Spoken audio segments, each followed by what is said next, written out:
Bienvenue dans la résolution la plus complexe, la plus difficile, c'est-à-dire le niveau expert, avec moi. Et qu'est-ce que j'entends par le niveau le plus difficile, c'est-à-dire le niveau expert? J'entends par là, quand on a non seulement des variables de chaque côté du égal, mais en plus des fractions de chaque côté du égal. Et dans cela, qu'est-ce qu'on fait? Je vous donne la clé. On met absolument tout, sans aucune exception, sur le même dénominateur. Voyons avec l'exemple qui est ici. Alors, j'ai x sur 2 plus 3. Pour m'aider, je vais dire qui est sur 1. L'autre côté de l'égalité, j'ai 2x, je vais dire x est sur 1, moins 18 sur 2. Et là, je devrais trouver un dénominateur commun. Bon, je n'ai pas choisi un exemple qui est extrêmement difficile, parce que c'est assez facile de trouver un dénominateur commun entre 2, 1 et 2. Mais oui, vous avez raison, le dénominateur commun, c'est 2.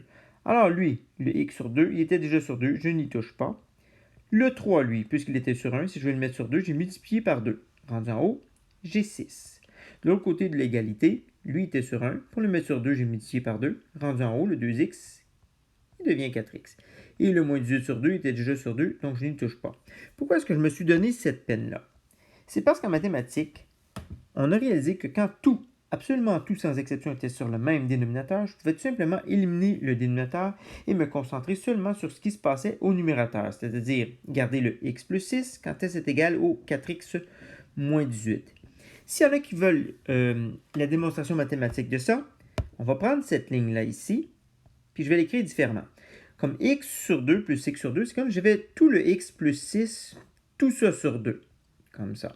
Même chose pour l'autre côté de l'égalité. Le 4x sur 2 moins 18 sur 2, c'est comme si j'avais tout le 4x moins 18. Tout ça était sur 2. Donc le contraire de sur 2, c'est fois 2. Et le contraire de sur 2, c'est fois 2. Je fais fois 2 des deux côtés de l'égalité.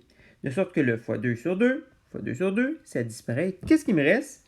Il me reste seulement le x plus 6 et le 4x moins 18, tel que je l'ai écrit ici.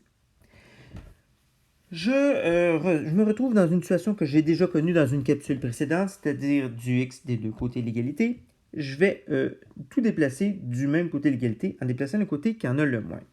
Alors, si je regarde à gauche, des x, j'en ai seulement 1. À droite, j'en ai 4. Donc, je trouve que je vais déplacer le côté qui en a le moins, c'est-à-dire le côté qui en a seulement un x. Et pour déplacer, je devrais enlever un x. L'opération mathématique de enlever, c'est soustraction. Donc, je vais enlever un x. Même chose à droite, je vais enlever un x. Vous remarquez que j'ai mis les termes semblables vis-à-vis, que je cherche ces autres qui vont ensemble. Alors, à gauche, j'avais un x. Il n'est plus là. Tout ce qui reste, c'est le plus 6 auquel je n'ai pas touché. À droite, j'avais 4x, mais il y en a un qui est parti. Il me reste donc seulement 3x. Moins le 18 auquel je n'ai pas encore touché. Et là, je me ramasse dans une situation que je connais déjà très bien, c'est-à-dire du x juste d'un côté. Je dois me débarrasser de tous les nombres qui sont autour du x en faisant le contraire, selon l'ordre inverse de la priorité des opérations. Je devrais enlever le moins 18, le contraire c'est plus 18, plus 18. Et vous avez encore une fois remarqué que j'ai mis les termes semblables vis-à-vis, que je cherche ceux autres qui vont ensemble. Si je regarde ce qui se passe à droite, j'avais moins 18, il n'est plus là. Tout ce qui reste, c'est le 3x. Alors qu'à gauche, j'avais 6, mais en ajoutant 18, j'obtiens 24. Je continue d'enlever les nombres qui sont autour de ma variable. Le contraire de fois 3, c'est divisé par 3. Divisé par 3. Le fois 3, il est disparu. Tout ce qui reste, c'est le x. C'est ce que je souhaitais, savoir qu'est-ce que le x vaut. Rendu à gauche, j'avais 24 en divisant par 3. Il me reste 8. Et voilà.